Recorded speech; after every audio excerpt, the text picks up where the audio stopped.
So, Cam, you think that 75 to 80% of this class is going to be signed on this early signing period? Absolutely. That's, from all the reports that are out there, and, kids who are, even just putting their own words out on social media and interviews and things like that, saying, yeah, they're going to sign. So, the goal for this weekend's official visits, and one of our other contributors, Stephen Adams, is going to have a preview for the weekend visits up on Friday on stateoftheu.com. So be sure you're looking out for that. Most of the kids who are committed in this class are going to visit this weekend. So you want to get everybody, and this paradigm has been different this year for recruiting. It's been a lot like when Mac Brown started at Texas. If you've been following recruiting for a long time, like I am, you remember this. But if you don't, then I'm gonna let you in on the secret. What they did at Texas was they signed their class in February, and then they had an early junior day. And that junior day was when they brought in some of the top juniors from the state of Texas. And the University of Texas has a special pull in the state of Texas in that everybody really wants to go there, absent from family connections to the other schools. So they got all these top kids in there, and they would commit in March or April of their junior years. So they had all spring ball, and then they would go through the next year. They would sign in February, and they would do it again. So you did the majority of your recruiting early. Stopping late, you were just making sure that pretty much everybody stayed in the class, and then you had 3 or 4 spots to select your national players from here, there, and everywhere to try to fill out the rest of the team or that class. Mark Richt this year has really done something similar with that, because if you look at the commit dates of most everybody, it was way early in this cycle. And instead of really going out and solidifying new players late, it's really just keeping this core group together. So if you look at Paradise Camp, the first Paradise Camp was littered with players from all over America who were amazing talents. And they were uncommitted, or Miami was going after them. And that was Mark Richt's first summer. So obviously that stands to reason. This year, it was really heavy on this commit group and local players who might eventually become in that commit group. Throughout this whole cycle, it's really been about keeping this group together. And that's what I mean when I say it's analogous to what Mac Brown did at Texas. You shop early, you get everybody in, you get them locked in, and you keep them.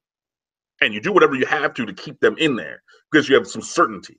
So that's really what's going on. So now if you spin that forward back to the question about are they going to sign, this weekend, most everybody who's committed in this class is going to take their official visits, i.e. the last week or 3 days before national signing, or the early signing day, which is your new signing day, basically, because teams are going to push guys to sign then. So you're going to have probably, I don't know how many unofficial visitors are going to be there, because if you're a local kid, you can probably drive down and be there and just kind of hang out because whatever, like that's not against the rules. And you're going to have 14, 15, 16 of the official 21 commits that are taking their official visits this weekend under the guise of, we've had in-home visits with you guys this week. We've done all of our work. We get you in for that last time. Friday, Saturday, you leave on Sunday. You got 2 days and you sign on Wednesday. So they're really pushing to have all of the guys who are currently committed sign. They're just not all going to do it. But yeah, I would say the vast majority are going to sign, and you're going to see around the country, that's really what the push has been. And I've seen some other recruiting writers, from ESPN and from 247 and other outlets talking about, the rash of decommitments. Players who are now opening up their recruitment at this time is really in response to whatever school they're committed to. The coaches are pushing them to sign on December the 20th.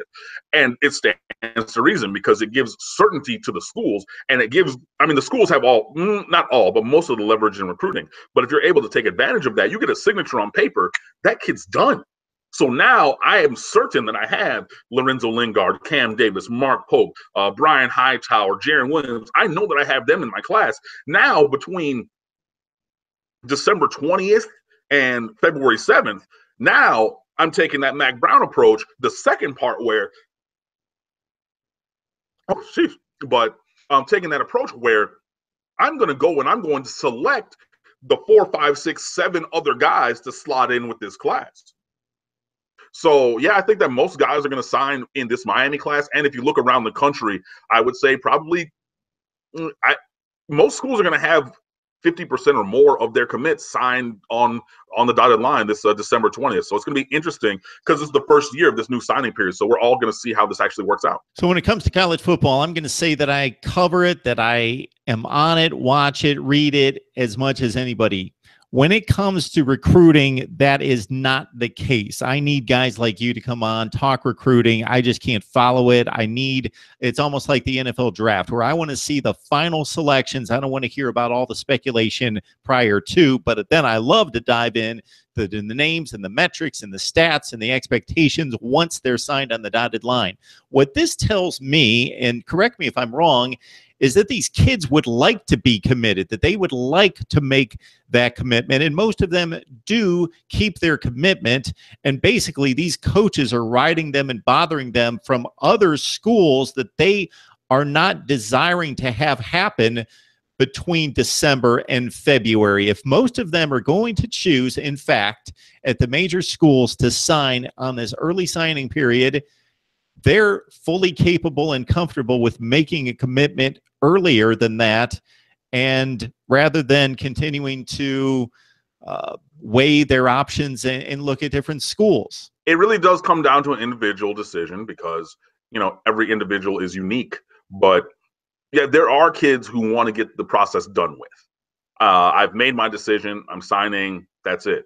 There's going to be, some kids, a Josh Jobe, maybe a Nessa Silvera, maybe a couple other kids who say, nah, I'm going to wait and see. I'm pretty sure, but I want to be absolutely sure. And absolutely sure for me and my paradigm of decision making was going to be February, not December. So I'm going to take that extra time, that extra month and a half to be able to have that.